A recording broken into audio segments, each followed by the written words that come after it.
విశాఖలో ఒక్కసారిగా వాతావరణం మారిపోయింది. నగరంలో నల్లని మేఘాలు కమ్ముకున్నాయి. ఈదురుగాలులతో భారీ వర్షం కురుస్తోంది. రహదారులపైకి వర్షపు నీరు చేరడంతో వాహనదారులు తీవ్ర ఇబ్బందులు ఎదుర్కొంటున్నారు. వర్షం వల్ల చాలా ప్రాంతాల్లో విద్యుత్ సరఫరా తాత్కాలికంగా నిలిచిపోయింది.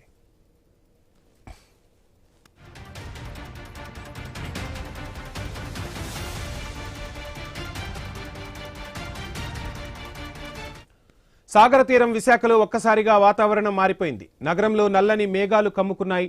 ఈదురుగాలులతో భారీ వర్షం దంచి కొడుతోంది. రహదారులపైకి వర్షపు నీరు చేరడంతో వాహనదారులు తీవ్ర ఇబ్బందులు ఎదుర్కొంటున్నారు. ఇక వర్షం వల్ల చాలా ప్రాంతాల్లో విద్యుత్ సరఫరా నిలిచిపోయింది.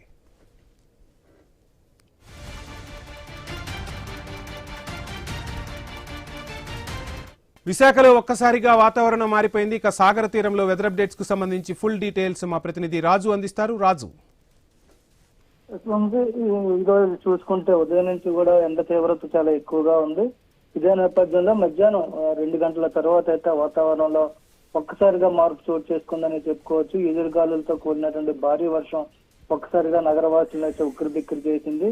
దాదాపు 2 గంటల పాటు కురిసినటువంటి వర్షంతో ప్రజలైతే తడిసి ముద్దయ్యారని చెప్పుకోవచ్చు. మరోవైపు ఉదయం నుంచి ఉన్నటువంటి ఉక్కపోత ఎండవేయడం నుంచి ఉపశమనం పొందారని కూడా చెప్పుకోవచ్చు. ఏదైతే మధ్యాహ్నం ఒక్కసారిగా వర్షం అయితే ఎదురుగాలులతో కారు మబ్బులతో కమ్ముకొని వర్షం కురవడంతో రోడ్ల మీద ఉన్నటువంటి వాహనదారులు కొంత ఇబ్బంది పడినప్పటికీ కూడా ఉదయం నుంచి ఎండ తీవ్రత అటు గత 2 రోజులుగా ఉన్నటువంటి ఆ ఎండ తీవ్రత నుంచి ఉపశమనం పొందారని చెప్పుకోవచ్చు. ఈ నేపథ్యంలోనే ఆ వాతావరణంలో కూడా వచ్చేటువంటి మార్పుల నేపథ్యంలో